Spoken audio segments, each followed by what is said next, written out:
To recording in progress.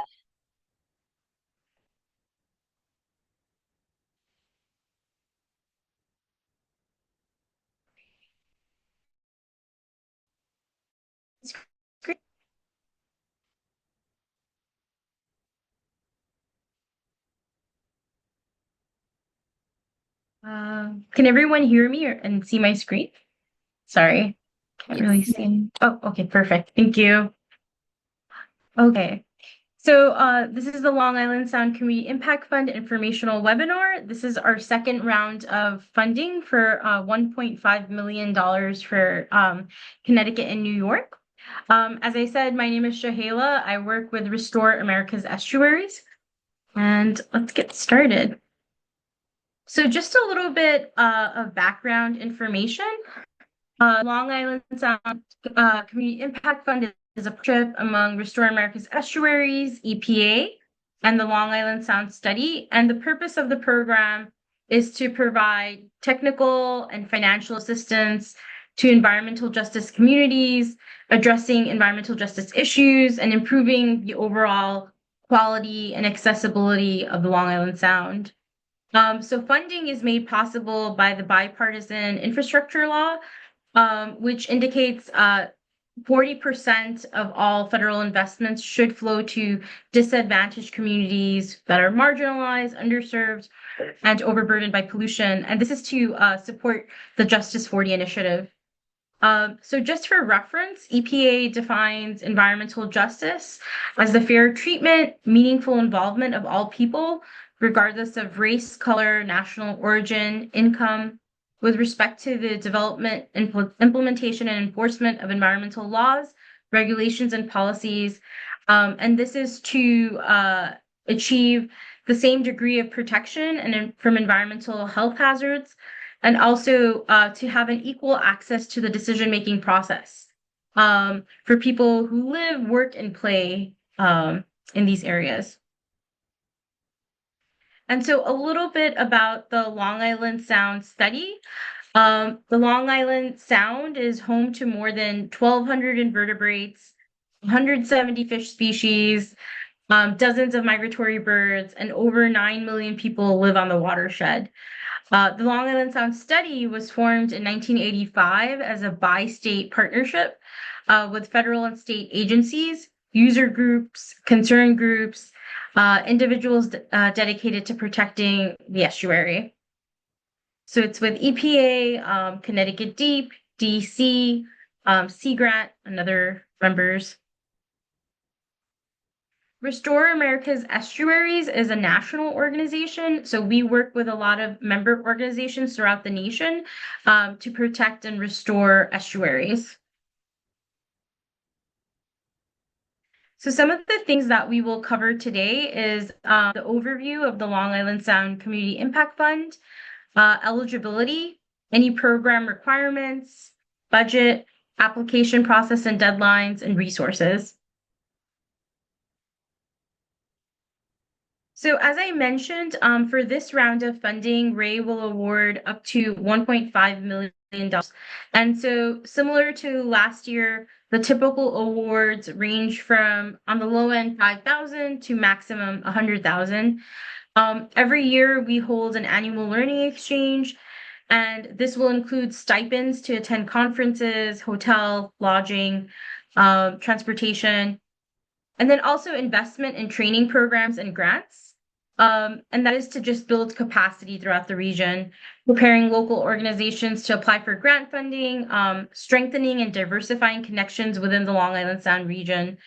So as you kind of build capacity, we want you to be able to get those bigger grants. The geographic eligibility is within the Long Island Sound estuary. As you can see, you can be located anywhere, but your project has to impact somewhere within the Sound. And some of applicant eligibility is that applicants include nonprofit organizations, tribes, states, county, local governments, their subdivisions, academic institutions. And so projects funded under LISCIF must address the funding priorities in the RFA. which have not changed from last year. And proposals should target communities experiencing or affected by adverse, disproportionate environmental and human health risks or harms, including affected, underserved communities within the boundary of Long Island Sound. And then all subaward projects should be community driven or community led. Federal agencies are not eligible recipients of funding, but may be included as partners in proposals submitted by eligible recipients. And then organizations may submit multiple LOIs or applications, either as a lead organization or as a partner organization.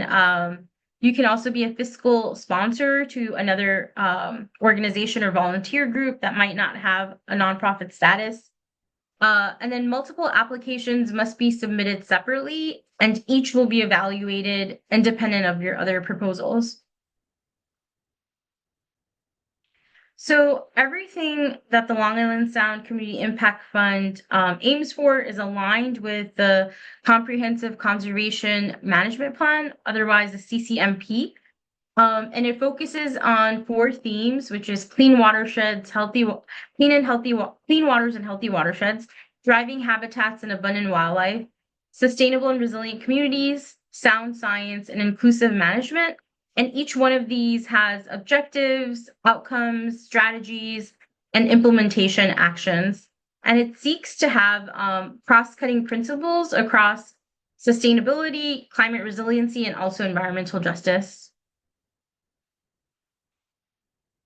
And so just a brief overview of some of these themes.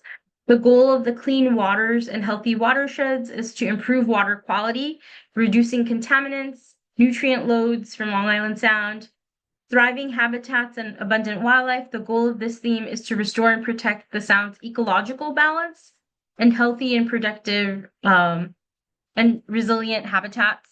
And then we also have sustainable and resilient communities. The goal of this theme is to support vibrant, informed, and engaged communities. And then finally, we have sound management. And the goal of this theme is to manage the Long Island Sound using sound science, cross-jurisdictional governance, being inclusive, adaptive, and innovative. And as you can see, within these 4 main funding themes, it leads into the program priorities, which are very broad. So the program priorities for LISCIF is connected to the CCMP. And the first one addresses projects that result in quantifiable pollutant prevention or reduction, restoring habitat within the important coastal habitat types, projects that foster diverse, balanced, and abundant populations of fish, birds, and wildlife, public engagement, knowledge, and stewardship, projects that enhance community resilience and sustainability, planning and design that set the stage for implementation of water quality projects, eligible habitat restoration projects, resilience projects, community-based science projects, data management and integration projects, and other similar activities that you propose if it's not covered here.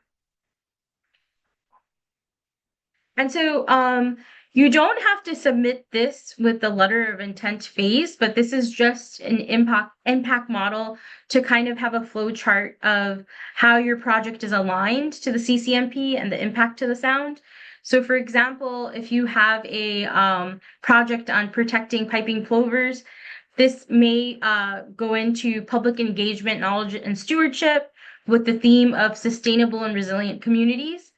And the impact could be to increase public knowledge on piping plovers, their nesting grounds, habitat, and various shorebirds.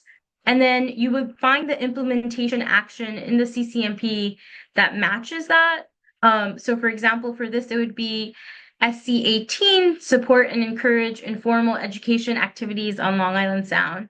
And I can help you find the best implementation action or kind of navigate through the CCMP if you need assistance with that. So some of our grant recipients are on the call today, and you can also find them on our site. When you have access to these slides, you'll be able to click on it, but it's also on our website. And so this shows our current recipients and where they're located. And if you click on it, you can also get just a brief description of their project and what they're working on. And so for the achievement of LISCIF project metrics, we will help you to summarize that. Everything is listed within the CCMP, but it is very hard to navigate. So if you need any assistance with that, we can help you. And then a number of other resources that are found on our website are links to the CCMP, a document on just the implementation actions for each of the themes, and then a supplemental guide to show you more in depth of what those examples look like within those implementation actions. And then there's another document on just project case studies from the Futures Fund, but also impacts of examples of impact models and implementation actions. We also have a LOI scoring and evaluation and a full proposal scoring and evaluation so you can see what we look for. And we also have an Excel budget template that you can start working on as you build your budget. So all these are located under resources on our website and also in the RFA. Another opportunity that I wanted to share with you is Sea Grant's Long Island Sound Resilience Grant Writing Assistance Program. And I believe at least one of our recipients use this. So Sea Grant this grant opportunity is open on a rolling basis. And they award you $9,950 to contract a grant writer to write your grants for you. So it can be a multiple set of projects, and this is on a rolling basis, as I mentioned. So if you click on this link, it'll take you to that RFP. But also, if you need any assistance to get in touch with certain SRC professionals, please reach out as well. So some of the use in funds is you can cover project costs, you can cover salary, fringe, contractual support, tools and equipment, supplies. If you need support going to conferences that you think might be helpful for your work, and travel and lodging, you can build that in as well. Any indirect costs. And so just to note, all federal grants are on a reimbursement model, and it's in a reimbursement basis. And so you can invoice us as often as quarterly, also monthly, however often you need the money. But also, this is the first time that we've implemented a working capital advance, and it's for organizations that might not have the initial funds to start a project. So EPA will advance the first 2 months of your budget, so that way you can actually get your project started. And then after that, it will be a reimbursement model. You'll just indicate in the LOI that you would like to get the working capital advance. And this is really exciting because this hasn't been really done in federal grants before. And so this is the first time that we're doing it with our last round and continuing it on for this round. Some ineligible uses for funds is research and monitoring. So LISCIF will not fund proposals in which the primary purpose is research or monitoring. However, it can be funded as part of a larger grant where the purpose of the research or monitoring is to assess the results and outcomes. Actions legally required. LISCIF will not fund actions required to settle a formal enforcement action, or actions required as a mitigation measure under state or local federal permits for a specific project. Routine maintenance. So LISCIF will not fund work involving only routine activities to maintain stormwater infrastructure, other facilities, land or water bodies. Plans or studies that lack a clear environmental impact or path to implementation. So plans and studies will be considered for funding only if they are directly relevant to and achieve the goals of the CCMP.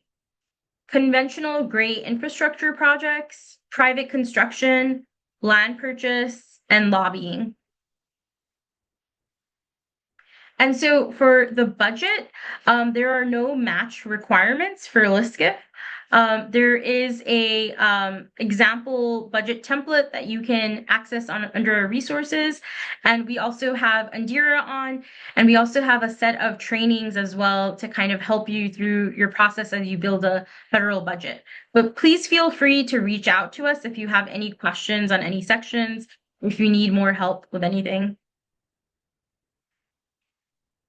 So the application process itself is in 3 stages. The first is that you submit a letter of intent, which is due right before Thanksgiving on November 22nd at 4 p.m. And then you will be invited to submit a full proposal the week of January 13th. And then your full proposal is due on March 14th, 2025. So that way you have 10 weeks to develop a letter of interest, 10 weeks to develop a full proposal. And what else was I going to say about this? I think the reason for having such a long length of time is that most grant programs, once the RFA is launched, it's a very short window of time. So this way, you're able to get some feedback on your letter of interest, and you're not wasting time on one proposal and a lot and just finding out you don't get it. So at least with a letter of intent, you can get feedback on how to improve and apply for the full proposal. And so just a little bit about the timeline. The RFA came out on September 9th. So as I mentioned, November 22nd is when the letters of intent are due. Week of January 13th, we'll notify of accepted or rejected LOIs. March 14th, full proposals are due. And then April 2025, we'll have a notification of awards. July 1st, your project will start. And July 30th, 2027 is your latest date for completion of work. And the report would be due on August 31st, 2027. So one thing you'll notice that's different from last year's program is that this year we built 2 years into the grant process. And that's because we want to account for any COPs or permitting issues people might go through. And that way they don't have to pull out of the project. So you don't have to use the full 2 years, but you have it there if you need it in case you go through any permitting issues. So a little bit about the letter of intent. It's composed of your information, the name and role of your organization, who the project leader is, and their contact info, organizational fiscal information, your employer identification number, your SAM number, your organizational budget, and then your project overview, the description of your phase, any attached map or listed partners that you were involving, cost information, so the amount that you were requesting for. If you need an advanced amount for the first 2 months, like a working capital advance, you would indicate it as well. Your problem, your impact, alignment with the CCMP, stakeholders, work plan, project team, your map and proposal budget, and a responsible individual from your organization certifying that you're applying to this grant. And so to start your application, on our website, you'll see a big button that says apply here. And this will take you into the Blackbaud system, and it'll kind of look like this. For those of you who have already applied last year, you'll see last year's application, but it'll prompt you to make a new application, and it's a little bit smoother for this round. They added updates. I recommend you try to get your account login set up before November 22nd. That way, if you deal with any technical issues, we can help you on that end. And it's fairly easy. One thing that I will note is that now you can put bullet points in, but they still don't accept any like charts or graphs. You can always attach that as a PDF if necessary. And so we have a number of technical support webinars that we held last year that are still on our website. One is focused on project design and building partnerships. We have several on grant writing, how to write a strong narrative, how to write a full proposal, budgeting and staffing, how to ensure the project is financially viable, budgeting Q&A, and we may hold another webinar early November, closer to the submission date, in case folks have any budgeting questions, because that usually seems to come up. And my info is in the RFA on our website and within the slides. You can schedule 30-minute calls with me anytime. If you want to just talk about your project, if you have any specific questions, feel free to schedule a call with me. And so the other part of LISCIF is to build capacity for the region and and strengthen regional ties. Last year, I'm sorry, not last year, in June, this summer, we held the annual learning exchange in New York, and several of our sub-awardees presented. And we basically focused on the main buckets of project around water quality, green infrastructure, oyster restoration, environmental justice, and then also just nonprofit management around comms, building a fundraising plan, volunteer management, invoicing. And so every year we're proposing to do this either in New York or Connecticut. And you can build this into your budget as well if you need assistance to come here. These are always free. All trainings under LISCIF is always free, but if you need someone to cover your train ticket, things like that, you can always build that in. And so some of the other technical support webinars that are on our website that we have, they focus on fundraising, procurements and record keeping, hiring and retention, managing projects, reporting. This Thursday, we'll have one of two QUAP trainings. It's a QUAP 101, just for people to get some experience under the new guidelines for Region 1 and 2. How to know if your project will need a QUAP, how to write one. And then on October 3rd, we'll get deeper into QUAP examples and guidance. And then sometime within the year, we'll be covering permitting issues, lobbying, communication, press releases, events. And a lot of this curriculum of trainings comes from the region. Folks will tell me, hey, Shahela, we need support in this, we need support in that, and we'll kind of build that out throughout the year.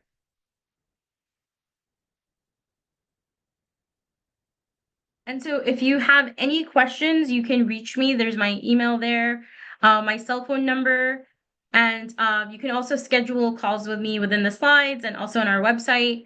And then to stay in tune with any future opportunities or any trainings, you can always sign up to the newsletter as well. So I'll stop sharing my screen right there and see if anyone has any questions. Oh, thank you, Andrea. And our website for the trainings is located here. So if you wanted to attend that QUAP training on Thursday, you can register that way. And for those QUAP trainings, it's done by the Center for CWP, Center for Watershed Protection, and they are a contractor. So if your project ends up needing a QUAP, you'll be working closely with them, and they'll help you write that out. But yeah, I'll stop right there. I know that was a lot of information. See if anyone has any questions.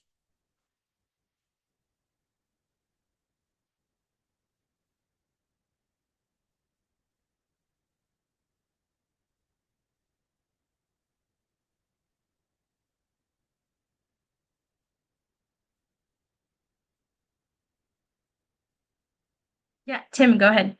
Do we have to create a new login for this to reapply, or is it the one that we used last year is fine? Yeah, so if you already applied last year, it's that same login that you can just use. Yeah, and all your information should be there as well.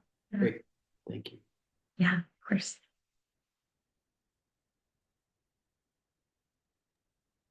And that would also apply if you're applying to more than one?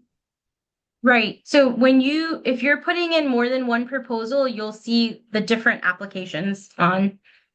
So it'll be like separate, broken out. Yeah. So it's not confusing. And I don't know if you can answer this, but is it a good thing or a bad thing to have already earned one of these? Yeah, so that's a question that comes up a lot, and you're completely eligible. So if you've already gotten that first round, it might be that, you need more funding for phase 2 or phase 3, of your project. So current recipients are eligible to apply. Yeah, I guess I was trying to discern how that's viewed. If it's beneficial to Long Island Sound study EPA or if they want to spread it out more. Yeah, I think we would like to definitely get like a variety of projects, but also be able to sustain the commitment for the region. So especially if there's like projects we're currently funding, being able to see it through the different phases and kind of supporting organizations that way. And we do have 3 more rounds coming of funding, so this won't be the last one. So just great news on that end.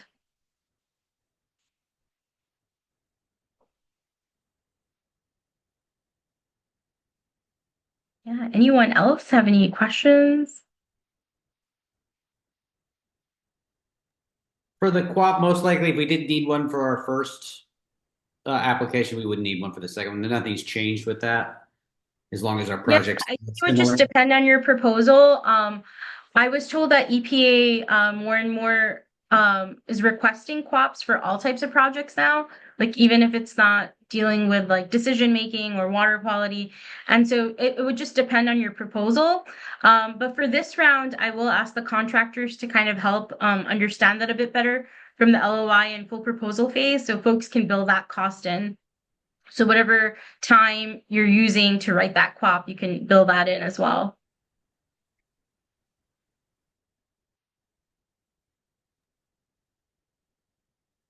Yeah, but if you guys want to attend the training on Thursday, that's like a great question. If you're thinking of putting a proposal in, would it need a QUAP? That's a good opportunity to kind of get some insight for that. Okay, so I think there's no other questions. This will be on our website, but also feel free to reach out to myself or Andrea. Again, if you have any questions on your project or the budget, or just, if you're having a tough time with Blackbaud, it should be a bit smoother this round. But if you have any questions, feel free to reach out. And I'll put my email here as well.